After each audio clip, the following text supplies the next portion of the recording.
megastar Sharon Cuneta sa kanyang birthday concert sa Big Dome. Pero ang hindi inaasahan, natapilok sa stage ang singer-actress. Nagpapatrol, Marie Lozano.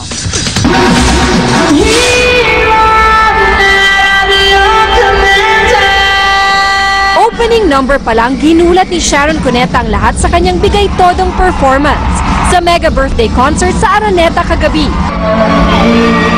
Muli ring narinig ang hits hango sa pelikula ni Mega na inawit ng hottest team-ups nila Piolo Pascual at Casey Concepcion, Karil at Jericho Rosales, Tony Gonzaga at Sam Milby. Natatanging pagtanghal naman ang ginawa ng malalapit sa puso ni Mega. Bumalik din mula sa Amerika ang Asia's Nightingale na si Lani Misalucha. Bigatin ang production number ng BFF ni Sharon na si comedy queen ay Ay de las Alas. Makapigil hininga ang air dance ng Mega daughter kasama si Sam Milby. Naglambitin ang dalawa sa ere na walang harness. I think my part is a lot easier than Casey's.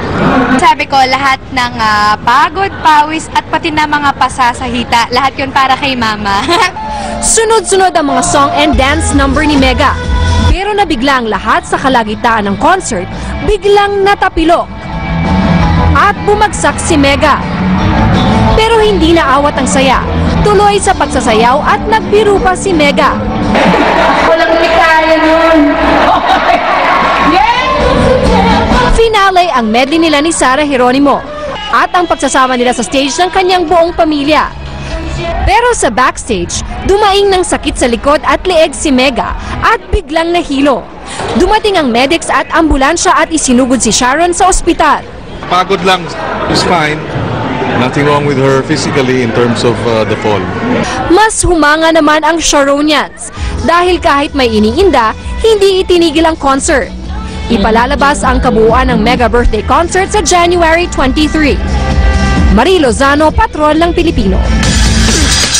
Sa pahayag ng manager ni Sharon, halos walang kinain ang megastar nung araw ng kanyang concert dahil sa excitement at mataas din ang blood pressure ng singer. Kaya naman nawalan siya ng balanse at bumagsak sa stage. Dumaan na sa iba't ibang pagsusuri si Sharon at cleared ang resulta nito. Nagpapasalamat ang megastar sa lahat ng pagmamahal at nagdasal para sa kanya.